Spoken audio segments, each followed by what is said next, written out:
Island. E aí o orientador do Martin foi o Alan Turing. Então, ela é bisneta do Turing. E tataraneta do Church, né? Então, a Valéria, a área dela é teoria de categorias, teoria de modelos. Ela aplica isso tanto em lógica, teoria da prova, quanto em linguagens naturais. Ela é um exemplo típico, assim, eu acho espetacular, né, de mulheres que começaram a carreira na universidade. Então, ela foi professora da Universidade de Cambridge por um tempo, de Birmingham, da onde ela ainda é pesquisadora honorária, tá certo? E da PUC também. Mas aí ela foi para a indústria, inclusive trabalhou na Xerox e agora trabalha na Samsung. Fazendo o quê? Teoria de categorias. É uma coisa, eu acho, impressionante. E falando de modelo, né? A Valéria é o meu modelo, total. Assim. Eu sempre fui completamente vidrada, desde que eu comecei a estudar lógica, no trabalho dela e na pessoa, Valéria. E, felizmente, eu tive a oportunidade de vir a conhecê-la melhor e trabalhar com ela. A gente já tem 2 artigos publicados esse ano. Então, com vocês, Valéria de Paiva.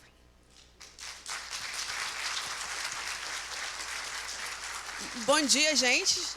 Tá, assim, depois dessa introdução, eu não posso ir para casa, né? Já foi ótimo, já deu o que tinha que dar. Mas, assim, eu estou muito feliz de estar aqui com vocês. Eu estava falando para a Carolina hoje de manhã que, quando você chega numa conferência que tem uma fila grande de pessoas se registrando, você sempre fica, que horror, que chato. Mas aqui a gente fica contente, porque esse é o tipo de coisa que a gente acha que é importante fazer, né?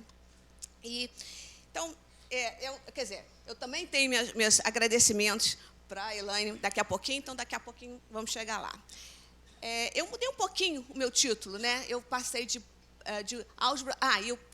A gente conversando, o pessoal falou que era melhor escrever os slides em inglês e falar em português, porque aí dá sempre para quem quiser simplesmente ter uma ideia mais fácil. Porque todo mundo lê, mas falar é mais complicado.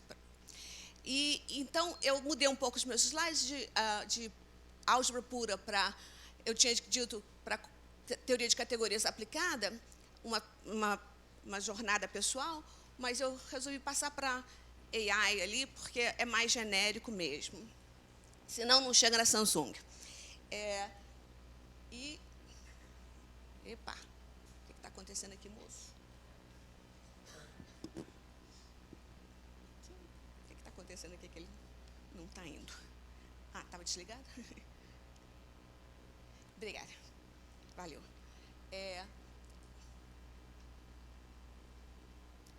Então, eu queria começar agradecendo tanto a Celina, minha amiga de muitos anos, a gente estudou na PUC juntas, a Elaine, minha amiga de muitos anos, e a gente está trabalhando junto e fazendo muita coisa junta, organização de eventos, proceedings, e agora papers juntos também, e a minha nova amiga Carolina, que me chamou para esse encontro aqui. E também queria agradecer vocês, né, porque 9 horas da manhã no domingo, vamos e venhamos. Muito obrigada, gente. Pro lado errado, desculpe. E uma das coisas que eu aprendi mais ou menos recentemente é que, mesmo a matemática da gente, se a gente vier com uma versão mais pessoal, ela fica mais legal. As pessoas entendem melhor e gostam mais. Então, eu resolvi que eu tenho pelo menos uns pouquinhos de slides de histórias pessoais. Isso sou eu que vim de Minas Gerais, mas cresci no Rio de Janeiro, e essa é a PUC do Rio, onde eu fiz graduação e mestrado, como a Elaine disse. E, como ela também falou, há uns 20 anos atrás, eu mudei da academia para a indústria, né, para a pesquisa industrial. Primeiro na Xerox, no Parque da Xerox, um lugar muito interessante, onde muitas das descobertas da revolução computacional que a gente tem hoje aconteceram. E depois para coisas mais empreendedoras, como a Sônia estava falando ontem, né? A Cool era uma startup que queria ser competidora da Google. Então, a gente vai para a briga de verdade, né? Vai que vai. E aí não dá certo, porque é assim que as startups funcionam. A gente faz uma porção delas, uma 100 e tal, para uma dar certo. E, atualmente, eu estou na Samsung. E, como também a Elaine falou, eu tenho essa grande sorte, dei essa grande sorte de ir para Cambridge fazer matemática e ser aluna do Martin Hyland, que é o primeiro pessoa ali, que é uma pessoa fantástica, e ele foi aluno do Robin Gandy, que é o segundo ali, e o Gandy, caso vocês não saibam, é o único aluno de doutorado do Alan Turing. Então, assim, nós somos poucos por causa do Gandy não ter, por causa do Turing só ter um aluno. Então, eu sou uma lógica, eu sou uma pessoa que faz teoria da prova e eu sou uma pessoa que faz teoria de categorias. E isso é uma das coisas que estão acontecendo agora super forte, porque o que eu faço é usar a teoria de categorias, que é considerada uma das áreas mais puras de matemática, em aplicações bem aplicadas mesmo em computação, para bancos de dados, computação quântica, lógica, semântica de linguagem natural, todas essas coisas assim que parecem muito disparatadas. E são mesmo um tanto disparatadas. E por isso que vai ser meio complicado, vocês vão ter que aguentar um certo tour de força aqui, vendo várias coisas ao mesmo tempo. Portanto, o que eu quero que vocês lembrem dessa história não é tanto assim o meu trabalho em si, mas eu também quero que vocês lembrem, vão dar uma olhadinha na Wikipedia, porque o meu trabalho está lá já há algum tempo. Eu mesma só cheguei lá recentemente, mas os passos dialéticos, que foram o que eu fiz para o meu doutorado, já estão lá há um bom tempinho. Mas, então, não é isso que eu quero tanto que vocês vejam, mas eu queria que vocês prestassem atenção nessa coisa chamada a correspondência de Curry-Howard, ou isomorfismo de Curry-Howard, que é eu chamo de uma joia escondida, a hidden gem, porque isso relaciona lógica com álgebra, com computação, de uma forma bem surpreendente, se você nunca ouviu falar sobre isso. Não posso, tem que... Então, tá. Então, eu quero relacionar a correspondência de Curry-Howard, eu quero relacionar a teoria da prova categórica, e principalmente eu quero que vocês ouçam o que eu faço tem a ver com isso. E aí, eu achei que era uma boa ideia lembrar um pouco das conversas que matemáticos têm, em particular, nos ICMs da vida. Isso aí é o ICM de 2000. O Tim Gowers era da minha sala, quando eu cheguei em Cambridge pela primeira vez. E, como ele está falando nessa longa quote dele, quando a gente encontra soluções mais gerais para coisas que parecem muito disparatadas, a gente consegue uma matemática melhor, né? Olha lá, o que ele diz é que acontece muitas vezes que existem similaridades entre soluções de problemas. E essas similaridades apontam para novos fenômenos que simultaneamente explicam pedaços que parecem não relacionados de matemática. Esse fenômeno mais geral pode ser muito difícil de descobrir, mas quando ele está descoberto, eles têm um papel muito importante, simplificador e organizador, e leva a muitas outras questões e problemas fascinantes. Então, é nessa direção que eu quero falar hoje com vocês, das coisas que são disparatadas, mas unificadas num nível matemático subjacente. E isso começa assim, não é de hoje, né? É antigo. Vem do século XIX, na verdade. E aí então, eu estava falando que como eu disse, o tema maior dessa palestra é a correspondência de Curry-Howard, mas o subtema dela é essa história de que álgebras, provas e programas estão interrelacionados de uma maneira muito mais intrínseca do que as pessoas imaginam.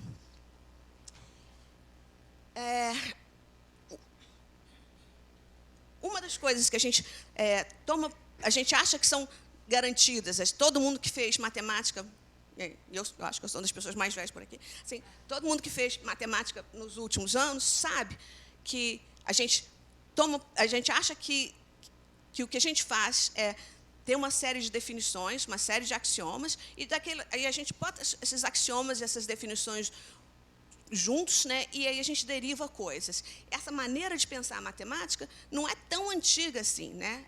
Ela vem de 1880, mais ou menos, vem dessa revolução na virada do século passado. E como o Francis Quinn estava falando em 2012, nas Notices of the AMS,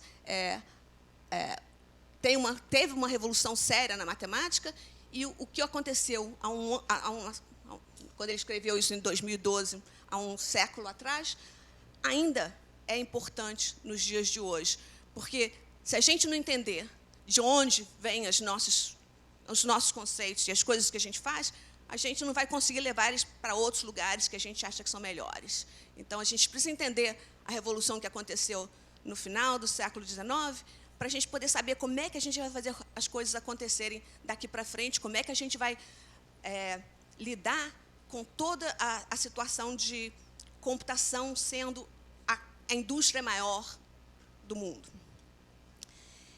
Tá. E aí, como é que a gente volta para a álgebra?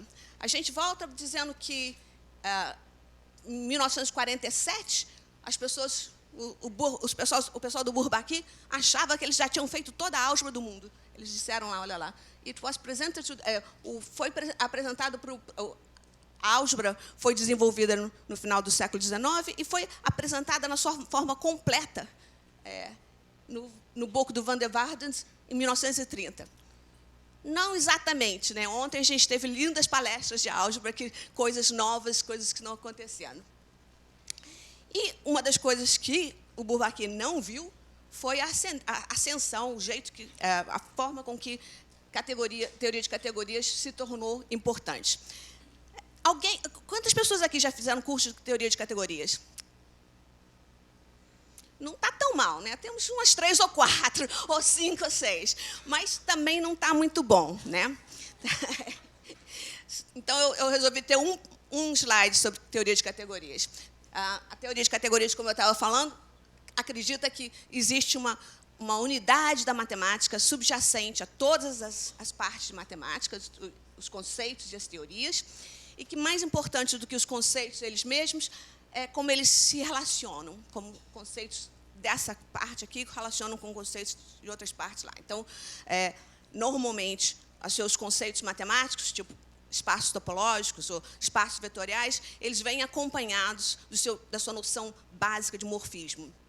No caso de espaços topológicos, você pode pensar em funções contínuas, mas se você quiser fazer variedades diferenciais, você pode fazer funções ser infinito, essas coisas todas, enquanto que espaços vetoriais vêm com transformações lineares. E, de novo, você pode reduzir ou aumentar o alcance das suas funções, mas o que é importante é que os morfismos relacionam as estruturas e que existe uma noção mais ou menos natural de que estrutura corresponde a que tipo de morfismo. E isso, vocês vão ver daqui a pouquinho, é realmente importante para coisas em computação.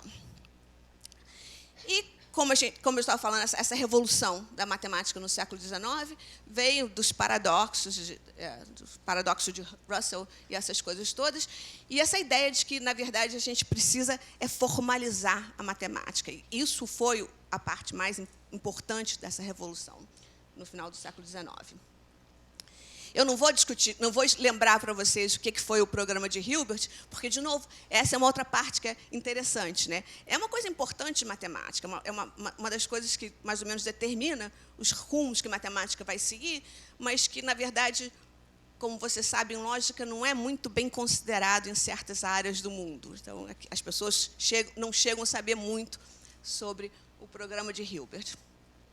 Mas acho que, na verdade, a maior parte dos matemáticos concorda com as coisas que o Hilbert dizia, né? Que matemática tem que ser consistente, não pode ter contradições, tem que ser completa, vocês têm que provar as coisas, mesmo que você use coisas infinitárias, você pode, a prova de consistência pode usar simplesmente objetos finitísticos, sobre e que você, na verdade, quando faz matemática do jeito que a gente faz tradicionalmente, você usa objetos ideais em vez desses finitísticos. Mas você prova coisas e prova depois que elas podem ser... Quando você prova coisas para conceitos idealizados ou ideais, você sempre pode reproduzi-los com as coisas, com os modelos finitísticos. E queria também, o Hilbert queria também que existisse um algoritmo para decidir a verdade ou a falsidade de qualquer... A gente queria, né? Querer a gente queria, mas todo mundo sabe que Gödel veio e disse que não dava para fazer, por causa dos teoremas de incompletude dele, que continuam sendo coisas que as pessoas discutem até mesmo em mesa de bar, porque as pessoas tentam inventar, extrapolar o resultado matemático dele.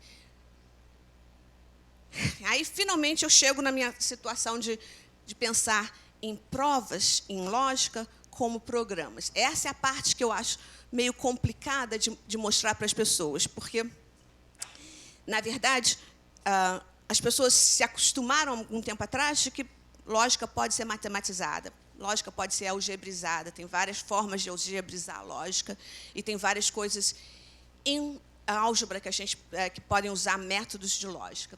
Mas como é que eu vou colocar nessa mesma situação os programas? Eu vou colocar dizendo que o Church, que Elaine também teve a delicadeza de mencionar como meu tataravô acadêmico, ele inventou essa ideia do Lambda Calculus, que é uma linguagem de programação universal. E ele inventou isso antes dos computadores que podem processar essas funções existissem, né? Na segunda parte da Revolução, na Revolução dos anos 30, quando os teoremas de incompletude e a tese de Church, as várias formas de se pensar funções recursivas e funções recursivamente enumeráveis aconteceram. E o que a gente está chamando, o que eu estou chamando de correspondência de Curry-Howard, é uma ligação muito próxima, muito apertadinha, muito tight, entre lógica, particularmente em certas apresentações de lógica, e programas na forma de termos do Lambda Calculus. Aí, se vocês quiserem perguntar coisas, por favor, fiquem à vontade, tá? Isso aqui está meio corrido, mas pergunta é importante. Então, como é que funciona essa história? Funciona desse jeito, né? Vamos pensar que é a coisa mais básica de lógica que qualquer pessoa que faz matemática usa o tempo todo na vida da gente. A coisa mais básica é essa história de que se eu tenho um A, se eu tenho que A prova B, e eu tenho o meu A, então eu posso provar meu B. Né? Isso é o mais necessário. A segunda coisa necessária é como é que a gente prova que um certo A implica um certo B. Bom, a gente assume o A, bota o A lá em cima, faz uma derivação, que eu estou chamando ali de π, e chega no B. Se eu cheguei no B usando o meu A, bom, então eu posso abstrair o A e dizer que eu provei A implica B, descarregando, como os lógicos falam, o A. E o que a correspondência de Curry-Howard diz é que essas coisas de lógica totalmente triviais que vocês ensinam para os seus alunos de segundo grau e para os alunos de cálculo 1, porque a gente não escreve esses desenhinhos como a gente ali em cima, mas a gente faz isso o tempo todo, né? É assim que a gente ensina cálculo 1, dizendo que se você provou isso e provou que esse implica aquele, então você pode botar os dois juntos. Isso que a gente faz o tempo todo, mas esse tipo de prova corresponde naturalmente a termos do Lambda Calculus, o termo de aplicação e o termo de abstração. E aí, então, com essa coisa, eu consegui ligar, ainda que de uma forma rápida e superficial, eu consegui ligar lógica e programas. E é isso, essa aqui é a figurinha que eu quero que vocês levem para casa. Todo mundo... Ela vai aparecer várias vezes, mas ela diz que teoria da prova, em particular, usando sequentes ou dedução natural, corresponde à programação funcional, um tipo muito específico de computação. Não é tudo, é só uma versão idealizada, de novo. E essas duas coisas correspondem à teoria de categorias. E essas setinhas, elas vão nas duas direções. É por isso que algumas vezes as pessoas chamam isso de isomorfismo de Curry-Howard. Mas, para ser isomorfismo, você tem que saber quais são as categorias em cada uma das pontas. Então, eu prefiro chamar de correspondência, porque, na verdade, a gente também quer expandir isso tanto quanto a gente conseguir. Porque isso faz essa ligação que eu estou falando entre computação, a base da computação, a base da lógica, e o que eu acho é a base da matemática, mas aí é a minha versão pessoal, né? Como a gente estava falando ontem, a gente gosta de mostrar para vocês a matemática que a gente acha bonita, a matemática que a gente acha interessante, a matemática que a gente acha que vai levar para coisas novas. Tá. Para fazer esse triangulinho... bom, o triangulinho, então, vai assim, né? Fórmulas lógicas correspondem a objetos numa categoria apropriada. Os programas, que são termos no lambda cálculos, correspondem a morfismos na categoria. O que a gente precisa falar é quais são os construtores lógicos que são apropriados para a lógica que você está pensando. A coisa mais importante para fazer essas setinhas funcionarem para cima e para baixo, nas três direções, é que a dinâmica que acontece em cada uma desses blobs, aí, desses retângulos, aí, precisa ser preservada. E isso é um resultado importante do Tate, em 68, mais ou menos, de que redução nos programas é normalização de provas na teoria da prova, que é, na verdade, comutatividade de diagramas nas categorias. E aí a gente tem agora uma porção de instanciações desse fenômeno. Tá? Essa aqui é a tradicional, que foi a primeira, dos anos 60.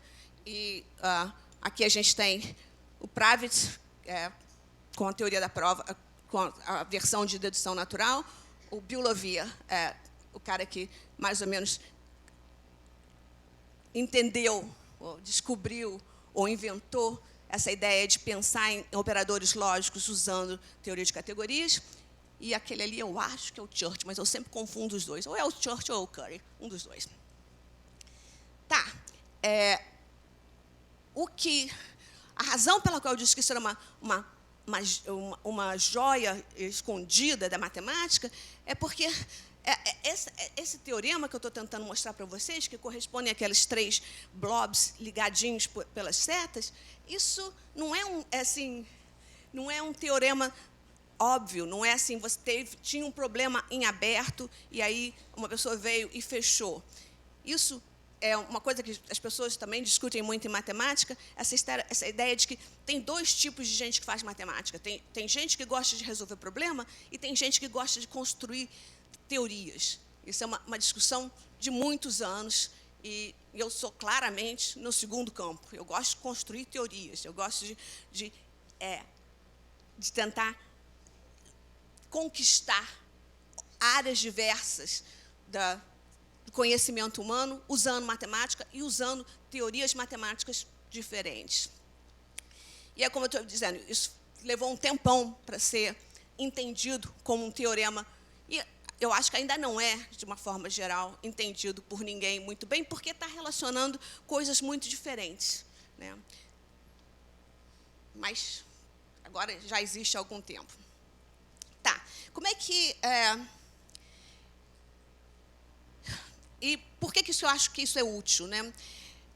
Duas coisas. Primeira coisa é que, quando a gente modela as provas, as derivações, como morfismos numa categoria, a gente ganha uma capacidade muito maior de fazer conta com essas coisas. A gente ganha uma capacidade muito maior de distinguir provas. Então, normalmente, quando a gente começa a fazer matemática e a gente prova que alguma coisa é verdade, se o seu coleguinha do lado vier com uma prova muito mais linda que a sua, muito mais curta ou muito mais elegante, você não liga muito, porque provou, está aprovado, a minha vai funcionar também.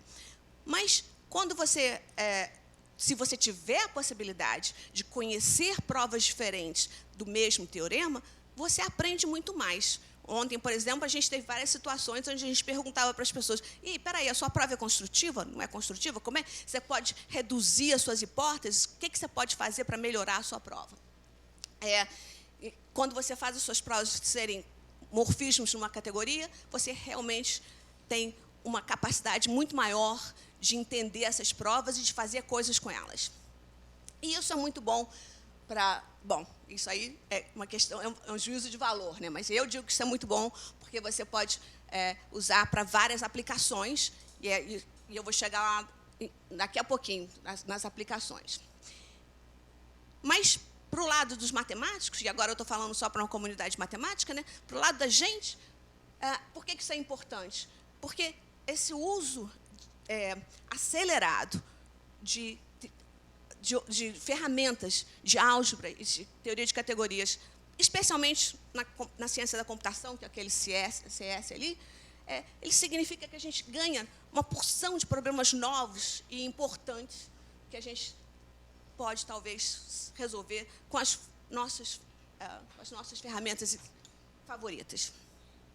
Então, a pergunta que não quer calar fica ali no cantinho. Por que isso está tendo tão pouco impacto, tanto na matemática quanto na lógica?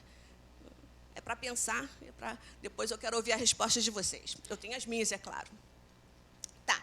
Então, quantas Curry-Howard... Eu estava falando que eu mostrei a primeira, a mais importante, dos anos 60, e aí você pode perguntar, então, peraí, quantas Curry-Howard, quantas correspondências de Curry-Howard você tem?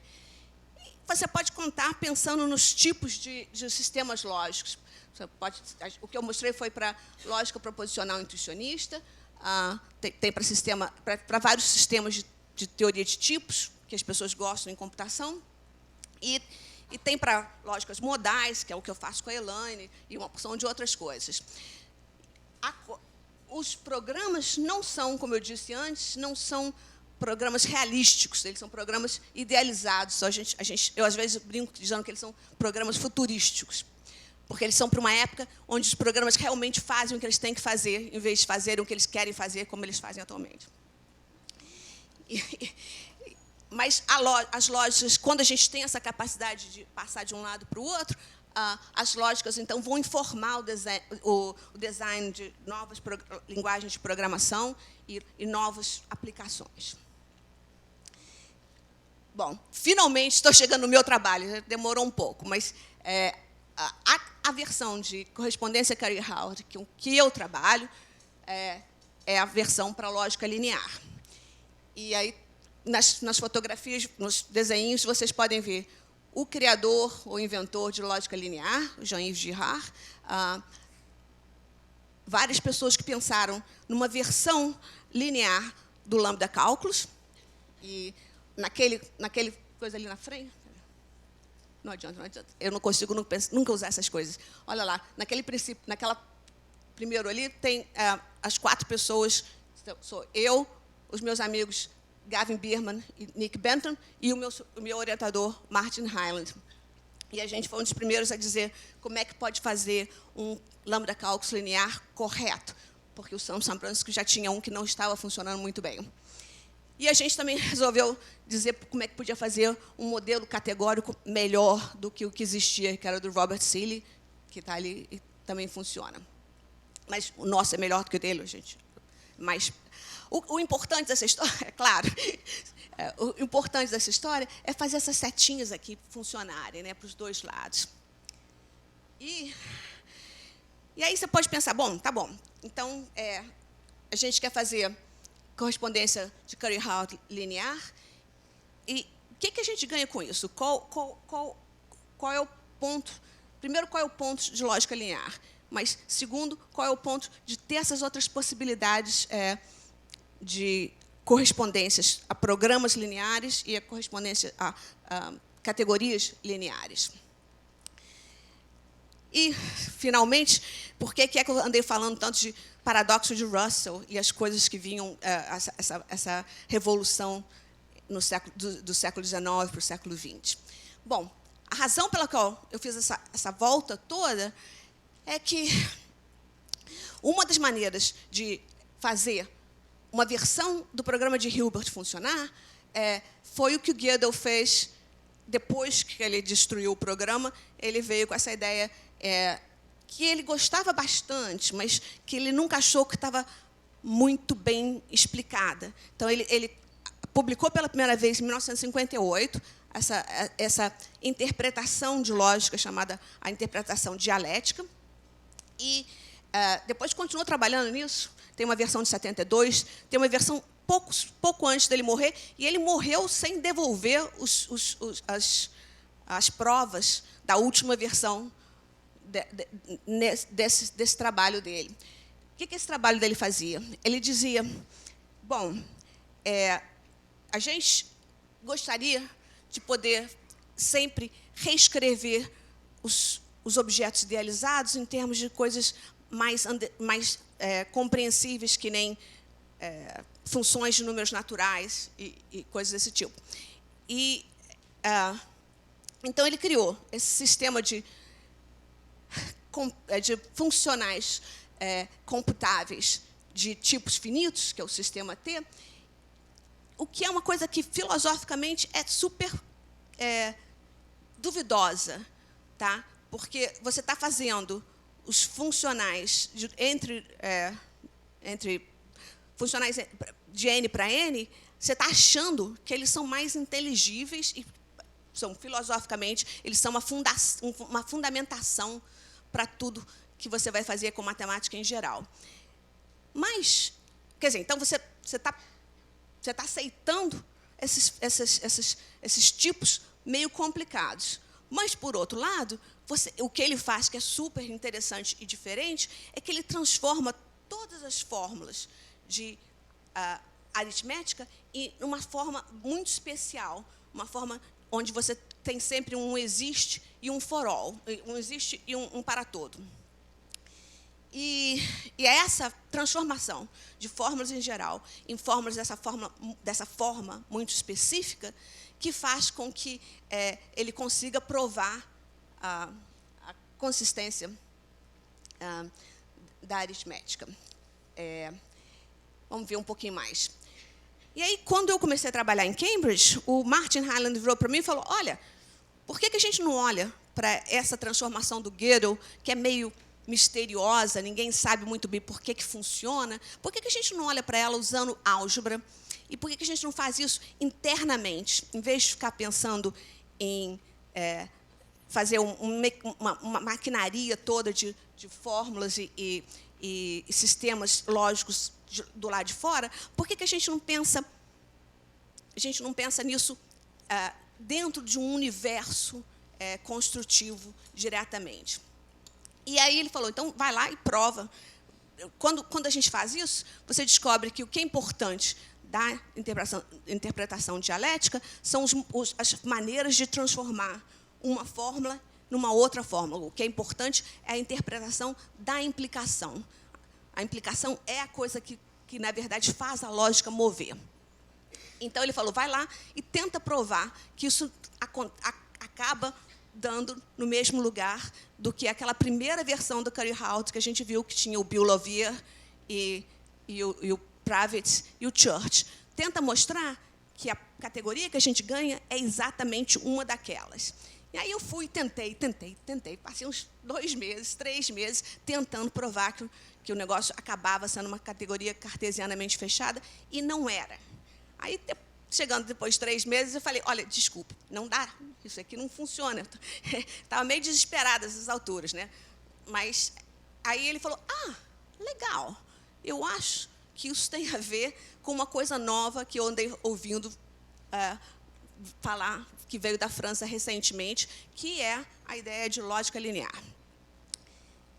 Que esse cara estava falando, que esse que é o Girard estava falando, de uma ideia de pegar a lógica e olhar para ela mais para dentro, transformar a implicação normal que a gente gosta em coisas mais refinadas. Então, a ideia básica dele era essa, de que premissas numa prova não podem ser descartadas nem duplicadas. Elas precisam ser usadas exatamente uma vez. E isso é muito engraçado, porque você acha que isso não tem nada a ver com a dialética, ou qualquer coisa, com as coisas que a gente estava discutindo antes, com noções de computabilidade, de fundamentos matemáticos. Mas tem. E é isso que eu também quero mostrar para vocês no próximo. Mas a grande vantagem, outros lógicos já tinham pensado nessa ideia de decompor a lógica normal em pedaços mais primitivos, mais essenciais, mas eles não sabiam fazer uma maneira de voltar para a lógica normal.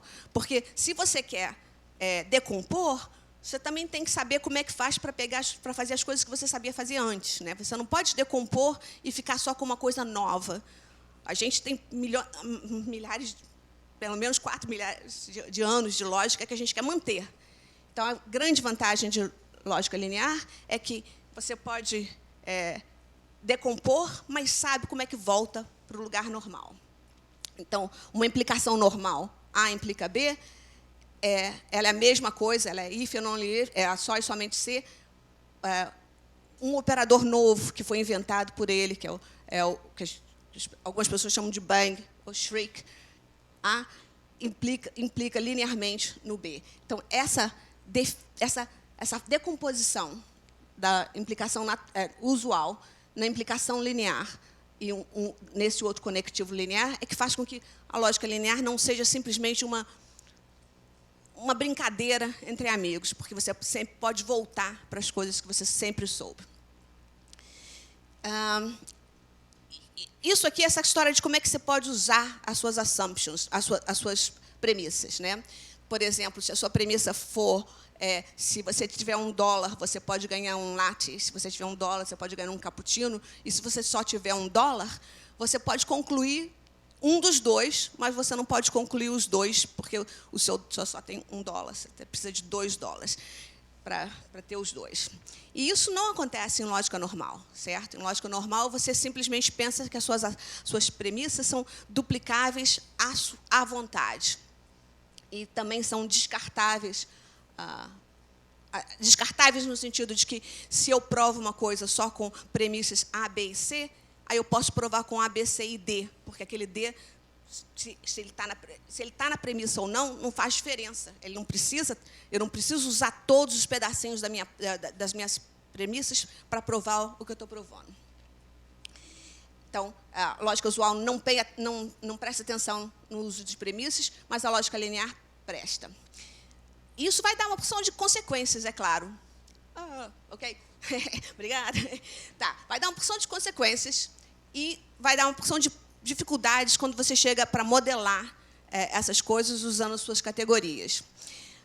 Uma parte dessas dificuldades a gente já sabia fazer, porque a gente faz muita álgebra diferente, então já dava para fazer coisas lineares algebricamente. Mas o que era difícil era justamente esse operador bang, de fazer as coisas virarem do jeito que elas eram antes. Saber voltar, fazer uma extensão conservativa das coisas, para elas poderem ser do jeito que elas sempre foram. Aí, finalmente, a gente chega no meu trabalho, porque eu inventei, quer dizer, o meu orientador inventou, e eu provei que funcionavam essas categorias dialéticas, que, por um lado, correspondem a essa ideia de pensar na dialética internamente, e, por outro lado, quando a gente construiu o sistema de categorias dialéticas, ele mostrou que a lógica interna dessa categoria, em vez de ser, como a gente esperava, uma categoria cartesianamente fechada, era uma categoria simétrica, monodal fechada. E isso mostra que a lógica interna da dialética é mais sofisticada do que esperado. Não vou falar disso.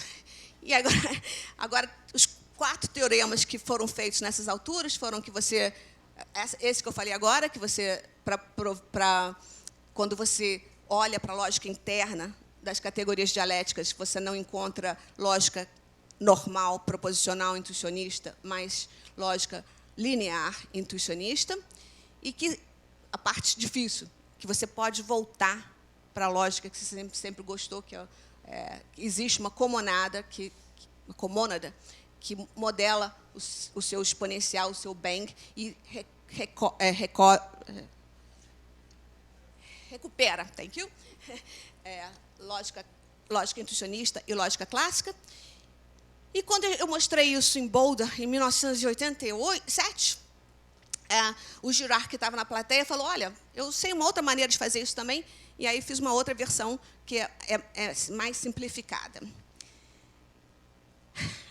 E eu tinha várias noções de dar umas intuições sobre os isomorfismos, que têm a ver com problemas, mas eu não vou falar nada disso também. Mas eu vou falar um pouquinho dos objetos, porque eu acho que eu passei sem querer. Passei, aqui. Os objetos da categoria, eles têm dois conjuntos, U e X, e eles têm uma relação, alfa, que liga o U com o X. O que é importante deles... Será que eu já passei?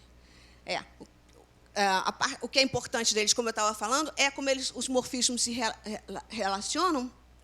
E o que eles fazem é, no lado esquerdo do objeto, você está provando o que está acontecendo para frente. E o lado esquerdo e o direito funcionam como contra-exemplos.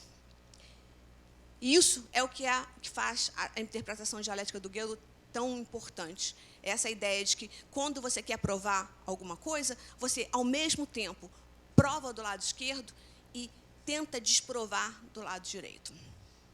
Ok.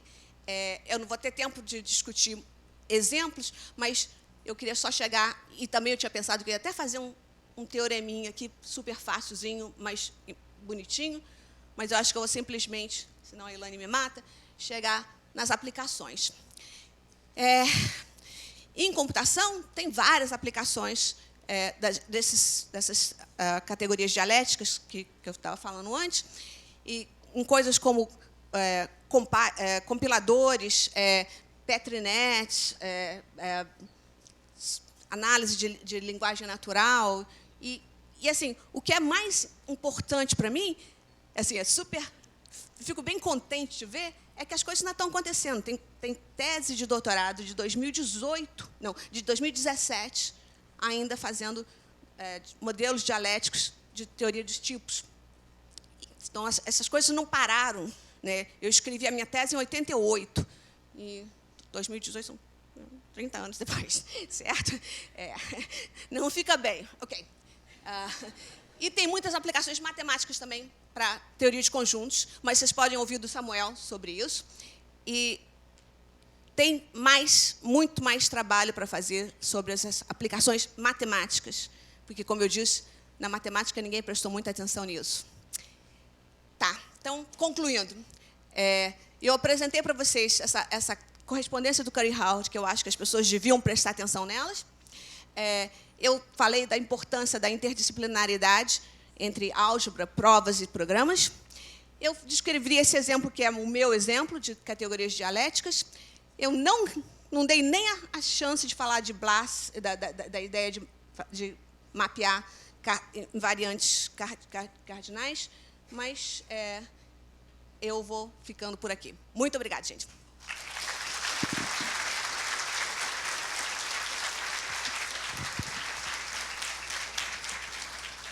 Perguntas?